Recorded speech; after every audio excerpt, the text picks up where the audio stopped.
And more breaking news coming in amid the political turmoil inside Bangladesh. The head of the interim government, Muhammad Yunus, dialed Prime Minister Narendra Modi. The Prime Minister reiterated India's support for a democratic, stable and peaceful as well as progressive Bangladesh.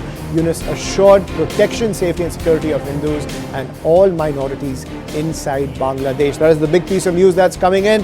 Conversation between Muhammad Yunus, head of the interim government in Bangladesh, and Prime Minister Narendra Modi. I'm joined by my colleague Akanksha Swarup to get more details. Akanksha, but the worry will always remain over the state of minorities inside Bangladesh, given the fact that the BNP and the Jamaat have not refrained from using that caustic language when it comes to referring to the new dispensation and the new state of affairs inside Bangladesh.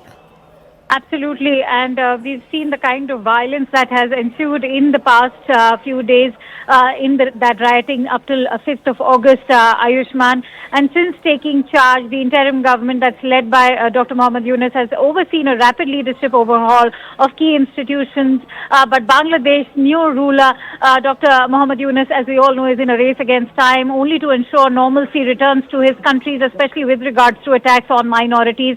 Now, Bangladesh's Home Ministry has been very reassuring, because on Monday they set up a hotline asking people to provide information about attacks on temples, churches or any other religious institutions. In fact, important to also highlight that as we speak, the UN is, remember, going ahead with its probe as far as the attacks and the atrocities that have taken place in Bangladesh during that rioting is concerned. We also know that the UN will also be looking into those attacks on minorities. But as we rightly pointed, as you in fact have also shared, Prime Minister's tweet also that talks about how Hindus are being treated, because we've seen how the Hindu populations also dropped down in the past few years.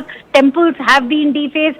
So there's of late reassurances have been coming. The ISKCON representative was also met by the advisor to the Home Ministry. He was assured that Hindus will remain safe. Dr. Yunus, remember, when he was also being sworn in as the advisor to the new interim government, also assured the minorities that Bangladesh will be equal for all. The fact of the matter remains that in the latest statement that's coming in from the Ministry of External Affairs, India has also been trying to repatriate the Indians in Bangladesh, even the Hindus. But remember, the High Commission and the embassy in Bangladesh cannot do much till normalcy is resumed. Absolutely. Thank you, Akanksha, for joining us with that piece of breaking news. So at the same time, given the fact